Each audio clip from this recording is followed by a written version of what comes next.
오늘 함께 보신 본문으로 예수님의 마지막 기도라는 제목으로 함께 잠시 말씀의 은혜를 나누겠습니다. 이제 17장에 이제 예수님의 기도가 마쳐지면 이제 곧바로 겟셋마네 이제 동산에서의 기도가 끝나면 이제 체포되십니다. 그래서 이 17장이 굉장히 중요한 기도인데 예수님이 뭘 기도하셨는가? 17장에서 우리가 계속해서 예수님이 어떤 기도를 하고 계시는지를 하나하나 살펴보고 있는데 오늘 이 새벽에 이 새벽과 내일 새벽에 걸쳐서 이제 마지막 17장 기도를 이제 살피려고 합니다. 예수님께서 오늘 본문에서 뭘 기도하셨는가? 그냥 읽어보시면 그냥 알 수 있는 그런 내용이죠. 11절을 보실까요? 11절을 보시면 나는 세상에 더 있지 않습니다. 이제 곧 십자가 지고 떠나신다.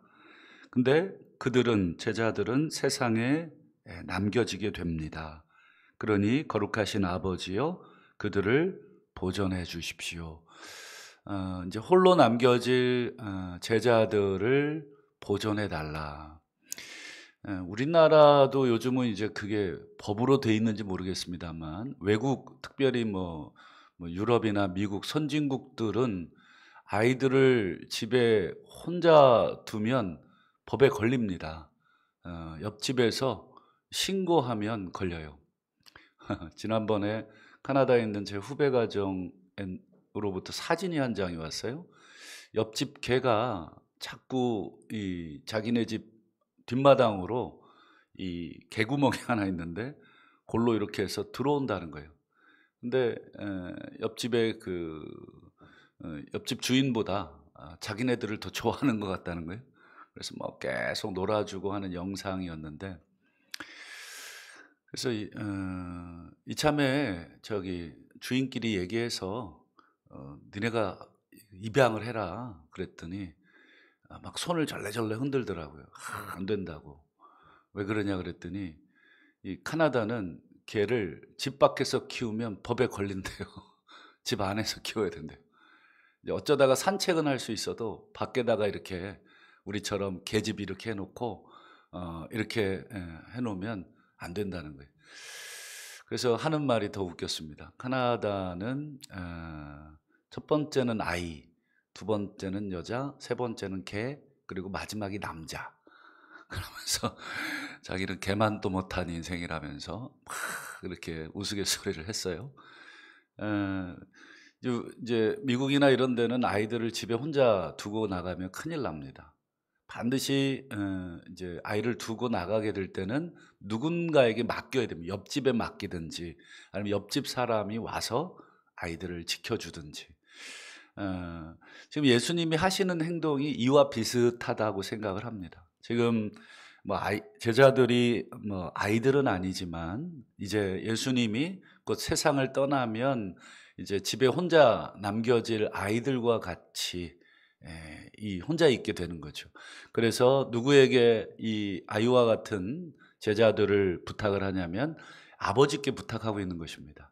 아버지, 이들을 11절 끝에 보면 보존해 달라, 지켜 달라는 거죠. 붙들어 달라. 왜 그러냐면 이유가 있어요. 14절을 한번 볼까요? 14절. 세상이 그들을 미워하니까. 위험하잖아요.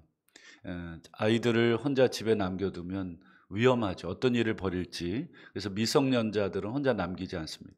예전에 제가 뉴스에서 본 기억이 나는데 한국인 어머니가 체포가 됐어요.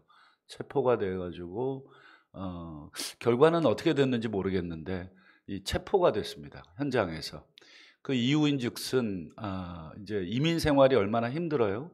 그래서 아이가 하나 있었고 이혼을 했는데 그 아이를 혼자 키워야 되는데 아이를 키우고 먹고 살려다 보니까 일을 해야 되는데 아이가 어리니까 데리고 다닐 수 없는 거예요. 그래서 이제 일하러 나갈 때 문을 밖에서 걸어 잠근 것입니다. 문을 밖에서 걸어 잠근데 그 아이가 어렸어요. 근데 아이가 막 이렇게 혼자 집에서 밖으로 못 나가고 집 안에서 놀다가 TV가 아이 위로 쏟아진 것입니다. 그래서 예전에 이제 브라운관 TV였잖아요. 이 무거운 브라운관 TV가 아이에게로 넘어지니까 아이가 그걸 그대로 못 이긴 것이죠. 그리고 이제 힘이 없는 아이고 하다 보니까 그대로 질식해서 죽은 거예요. 그래서 인제 집에서 일 마치고 집으로 돌아온 엄마가 그 현장을 보고는 이제 경찰에 신고한 거죠. 경찰이 인제 영어는 짧고 인제 이 경찰관들이 "얘가 왜 그래? 이렇게 어떻게 됐냐?"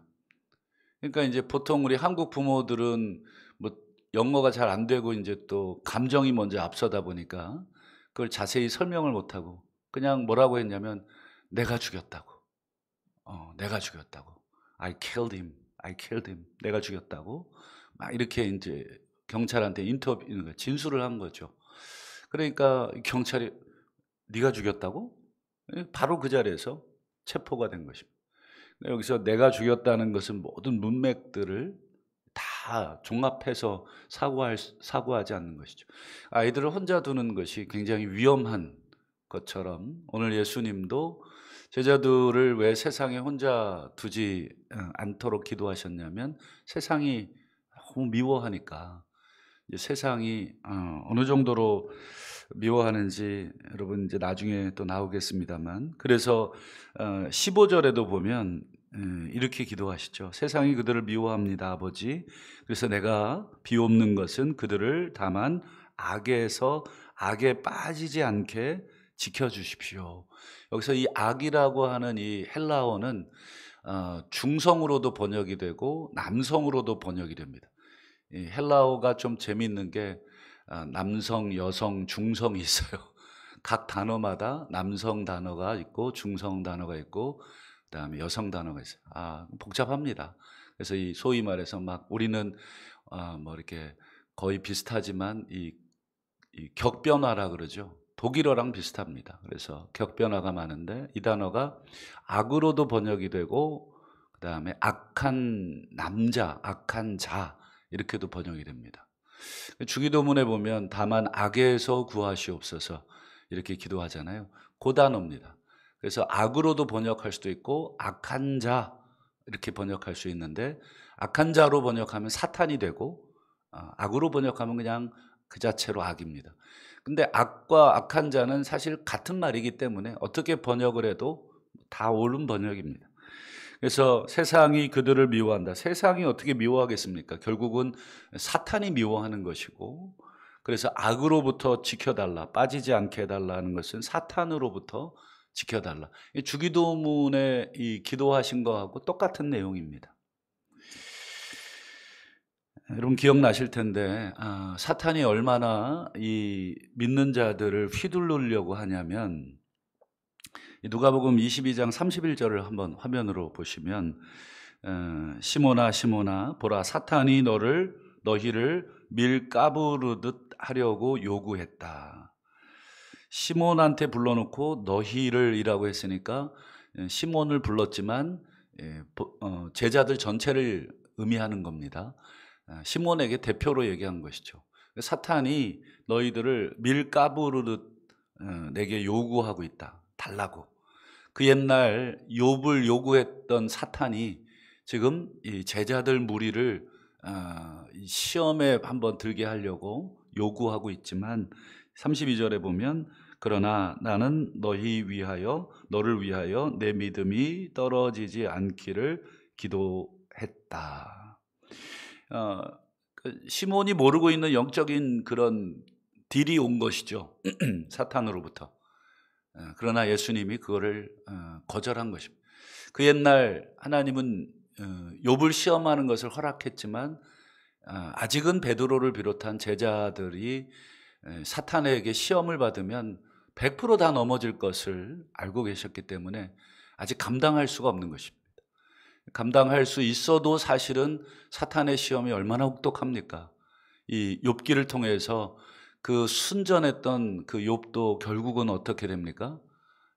온통 입으로 다 그 시험에 걸려 넘어지게 되어 있습니다. 우리가 사탄을 이길 수 있는 것은 아무도 없습니다. 그렇기 때문에 철저하게 아버지께서 보호해 주지 않으면 아무리 "아유 엄마 갔다 와. 나 혼자 잘 있을 수 있어." 아무리 3-4 살짜리 아이가 막 이렇게 호언장담해도 여러분 그 말 믿을 수는 없는 거죠. 뭐 온갖 집안의 위험한 것들이 어떻게 아이의 생명을 위협할지 모르죠. 거기에는 칼도 있고 뭐 높이 있는 뭐 거울도 있고 TV도 있고 뭐 여러 가지 위험한 것들이 너무 많아요. 지금 예수님도 마찬가지입니다. 그리고는 이제 세상으로부터 악으로부터 제자들을 보호해 달라 이렇게 기도한 다음에 예수님이 좀 이중적인 기도를 합니다. 세상으로부터 보호해 달라고 하면서 그다음에 하시는 기도가 뭐냐면 18절 한번 보실까요? 18절 끝에 요한복음 17장 18절 끝에 보면 나도 그들을 세상에 보냅니다. 세상으로부터 보호해 달라고 기도했는데 제자들을 세상으로 다시 보내요. 이 세상은 지금 사탄이 시험하고 있고 온갖 악이 지금 도사리고 있고 온갖 위험한 요소들이 가득해서 지금 막 보호해 달라고 그렇게 기도해 주셨는데 이제 거꾸로 그 세상으로 보낸다. 약간 모순되기도 하고 이중되기도 하는 그런 내용이 나오잖아요. 그러면 여러분 집 안에서도 여러분 얼마나 위험합니까? 근데 집 밖에 나가면 더 위험하죠. 그러나 집 안에서만 키울 수는 없는 노릇입니다. 아이들이 어느 정도 크면 내보내야 되잖아요. 그래서 스스로 그 위험을 직면하게 해야 되고 이겨낼 수 있도록 뭐 여러 가지 이 내면을 강하게 해줘야 됩니다. 온실 속의 화초처럼 부모님이 모든 걸 다 해결해 줘서는 안 되죠. 스스로 절망도 시켜보고 또 궁핍함도 경험시켜야 되고 그래서 저희도 제 생각은 늘 그래요. 하여튼 20살 넘으면 뭐 대학교 학비까지는 어떻게든지 뭐 그것도 사실은 스스로 벌 수 있으면 벌게 하고 뭐 그것까지 도와줄 수 있으면 도와주지만 그 이상은 뭐 돈이 아무리 많아도 도와줘서는 안 된다. 우리 성도님들 부모님들이 도와주신 적 있으신가요? 물론 있으시겠죠. 그러나 그 옛날 부모님들 당신들 먹고 살기도 힘드셨기 때문에 도와주지 못했잖아요. 그러나 우리 여기 성도님들 중에 얼마나 다 훌륭하게 크셨습니까? 충분합니다. 그래서 우리 제자들을 세상으로 이제 보내시면서 뭐가 필요한지, 이 돈이 필요한가, 뭐가 필요한지 예수님 너무 잘 아시죠. 딱 2개가 필요하다는 걸 알고 있습니다. 어떤 거와 어떤 거겠습니까, 여러분? 이게 이제 오늘 예수님의 기도의 핵심인데요. 첫 번째는 19절입니다. 맨 뒤에부터 보시죠. 그들도 진리로 거룩함을 얻게 하려 함이니이다. 첫 번째 제자들이 세상에 악에 나가서 사탄의 그 시험이 우글거리는 그 악의 소굴에 들어가서 제일 필요한 건 거룩함이다. 진리의 거룩함, 말씀으로 거룩해지는 것. 두 번째는 뭐겠습니까? 이게 더 중요한데요. 21절을 볼까요? 그것도 맨 뒤만 보시죠. 그들도 다 하나가 되어. 두 번째는 하나됨. 그러니까 우리 첫 번째는 거룩함, 두 번째는 하나됨. 이 세상에 나가면 이 2가지가 필요합니다. 뭐 돈도 필요하고 뭐도 필요하겠지만 예수님이 가장 중요하게 여긴 것은 거룩함 그리고 하나됨. 여러분 이 둘 중에 어느 게 더 필요하십니까? 어느 게 더 중요하다고 생각을 하십니까? 하나됨이 훨씬 중요합니다. 그래서 얼마나 중요했냐면 22절과 23절도 한번 보세요. 22절에도 하나됨, 23절에도 또 하나됨. 하나됨을 무려 3번이나 얘기합니다. 21절에, 22절에, 23절에. 그러니까 얼마나 오늘 우리가 4절을 읽었는데 4절 중에 3절이 전부 하나됨에 대한 기도입니다. 이제 내가 제자들을 세상에 내보낼 것입니다, 아버지. 이제 세상 속에 그들이 나가면 거룩함이 필요하고, 두 번째 하나됨이 필요합니다. 한국 교회는 둘 중에 어느 걸 더 잘하고 어느 걸 더 못할까? 거룩함과 하나됨. 우리 한국 교회 성도들은 어느 게 더 센 것 같아요? 어느 걸 더 잘하는 것 같아요? 하나됨보다는 거룩함을 더 잘합니다. 여러분, 한국 교회처럼 이 새벽 기도 드리는 전 세계 나라는 없어요. 어디에 가도 없어요. 한국 교회를 벤치마킹해서 새벽 기도를 시도하는 몇몇 외국 교회들은 있는데 다 실패합니다. 이 개인의 영성은 한국 교회 성도들만큼 탁월한 성도들이 없어요. 얼마나 기도 많이 하는지, 뭐 산기도부터 시작해서 새벽 기도, 그리고 성경은 또 얼마나 많이 읽습니까? 선교는 또 얼마나 많이 합니까? 굉장히 잘합니다. 그런데 한국 교회가 이 개인의 거룩함, 이 영성은 굉장히 강한데 비해서 뭐가 약해요? 하나됨은 상당히 약합니다. 하나됨이 잘 되질 않아요. 이 사실을 바울 사도도 잘 알고 있었어요. 물론 한국 교회만 잘 안 되는 것은 아닙니다. 인간 자체가 잘 안 됩니다. 인간 자체가 죄악으로 인해서 전부 자기중심적이 되었어요. 온통 모든 걸 다 자기중심적으로 해석합니다. 그렇기 때문에 이 하나됨을 이루는 것이 인간으로서 잘 안 되는데, 유독 한국 사회는 더 심하죠. 남과 북이 갈라져 있고 동과 서가 나누어져 있고, 그리고 뭐 동과 서 가운데도 지역 간에, 여러분 전주는 잘 모르겠습니다만 서울은 구가 많은데 이 구 간의 대립도 심합니다. 무슨 구에 사느냐. 그래서 이 모든 판단의 기준이 집값이고 수준입니다. 수준 떨어진다. 집값 떨어진다. 요즘 그 아크로 뭐 비슷한가요? 그 집값 떨어진다고 난리잖아요. 이게 한국 사람들 수준입니다. 그리고 혐오 시설, 장애인 학교 세우려고 그러면 제일 먼저 이 데모하는 게 한국인입니다. 동네 질 낮아지고 이상한 애들 왔다 갔다 하면 또 뭐가 떨어져요? 집값이 떨어져. 이게 모든 게 다 하나가 절대 잘 안 되는 것 같아요. 사도 바울이 에베소서에서 교회가 뭔지를 쭉 설명하잖아요. 그래서 에베소서가 참 중요한 교회론의 교과서인데, 결론쯤에 이런 말을 합니다. 에베소서 4장을 한번 화면을 통해서 볼까요? 4장 2절과 3절인데 3절 먼저 읽어보시죠. 실컷 교회에 대해서 설명을 해놓고 바울이 뭐라고 얘기합니까? 성령이 하나 되게 하신 것을 힘써 지켜라. 그러니까 하나 된다는 게 이렇게 어려운 것이다. 힘써서, 힘을 쓰지 않으면 저절로 지켜지지 않는다. 가정도 그렇고 뭐든지 다 그렇습니다. 힘을 쓰지 않으면 저절로 좋아지는 것은 아무것도 없다. 부모 자녀 간에도 그렇고 부부 간에도 그렇고 모든 것들이 다 그런데 교회는 더 그렇습니다. 교회는 다양한 데다가 개인의 신념까지 있잖아요. 또 자기가 옳다고 생각하는 것이 강한 사람들의 모임입니다. 전부 이게 옳다고 생각합니다.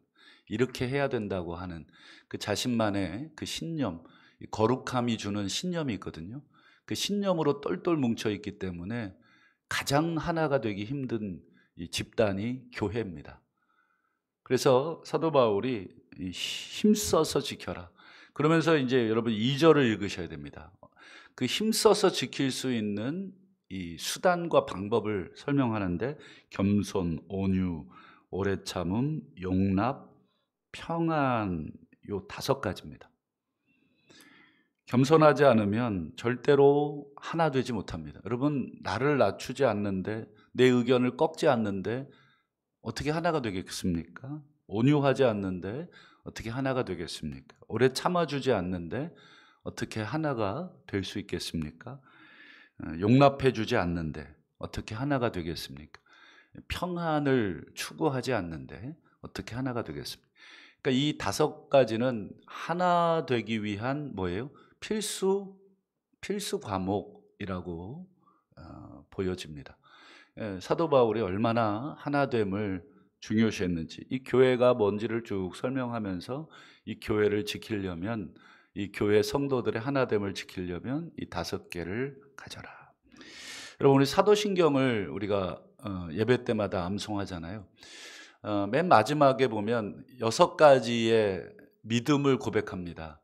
나는 믿습니다 라고 하는 이 마지막, 전능하사부터 시작해서 그 다음에 이 마지막 6가지를 뭘 믿냐면, 이 6가지 첫 번째가 나는 성령을 믿사오며 거룩한 교회와 성도가 서로 교통하는 것과, 이건 교회와 성도가 서로 교통하는 게 아니라 교회 따로 성도의 교통 따로입니다. 그래서 6가지 성령, 그 다음에 거룩한 교회, 성도의 교통, 그 다음에 죄를 용서함, 몸이 다시 삶, 영원히 삶, 이 6개를 믿습니다. 이게 사도신경의 6개인데 그 중에 두 번째가 뭐냐면 거룩한 교회를 믿습니다예요. 나는 거룩한 교회를 믿습니다. 영어로 표현해서 죄송합니다만 영어가 거룩한이라는 그 말이 캐톨릭입니다. 캐톨릭. 지금으로 말하면 천주교를 말하는 캐톨릭인가, 그런 뜻이 아닙니다. 캐톨릭이라는 단어를 영어 사전에 찾으면 물론 천주교라는 뜻도 있지만 하나라는 뜻이 있습니다. 하나. 나는 하나의 교회됨을 믿습니다. 이걸 뒤집으면 교회의 하나됨을 믿습니다. 그러니까 우리가 신앙을 고백할 때는 하나님, 저는 이 교회가 하나임을 믿습니다, 이런 뜻입니다. 그러니까 우리가 신앙을, 예배를 드릴 때 신앙을 고백할 때 이 교회의 하나됨을 위해서 우리의 신앙을 고백하고 있다.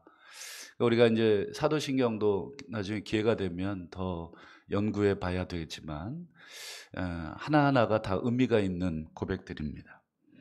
말씀을 맺겠습니다. 우리 한국에 있던 교회든 또 전 세계에 있던 어느 나라에 있던 교회든 이 땅의 교회, 예수 그리스도를 주로 고백하는 사람들이라면 그 교회는 하나라고 하는 것을 일단 우리는 믿으셔야 한다.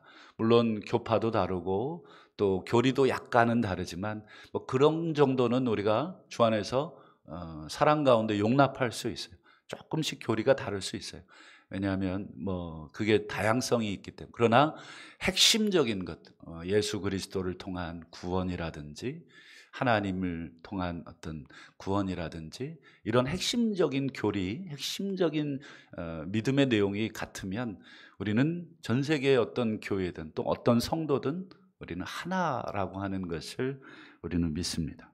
그러기에 이 땅에 있는 교회는 어떤 존재여야 하느냐? 거룩함과 하나됨을 보여주는 존재여야 한다.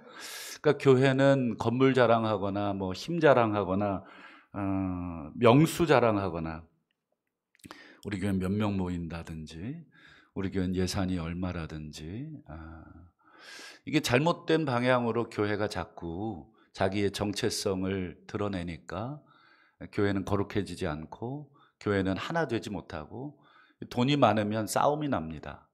그리고 교인이 많으면 싸움이 납니다. 한국 교회가 정확하게 그 길을 걷고 있는데 여전히 한국 교회는 돈 많은 걸 원하고 여전히 사람 많은 걸 원하고 있어요. 죽으러 가는 것을 다 이미 앞선 선배들이 경험을 했는데 우리는 불나방처럼 자꾸 거룩함과 하나됨을 추구하려고 하지 않고 계속 힘을 추구하고 그렇게 걸어가면서도 사도신경으로는 나는 거룩한 교회를 믿는다. 이건 교회의 하나됨을 믿는다. 교회가 하나라고 하는 것을 믿는다. 이렇게 사실은 말과 삶이 조금 다른 그런 고백을 하는 것입니다. 바라기는 이 사실을 기억하고 오늘 예수님께서 세상 속에서 지켜달라고 하셨지만 또한 세상으로 제자들을 보내시면서 그들을 거룩하게, 그들을 하나 되게 해달라는 이 예수님의 이 소위 대제사장의 기도, 이 기도가 오늘 저 사람이 아니라 나에게 이루어졌으면 좋겠습니다.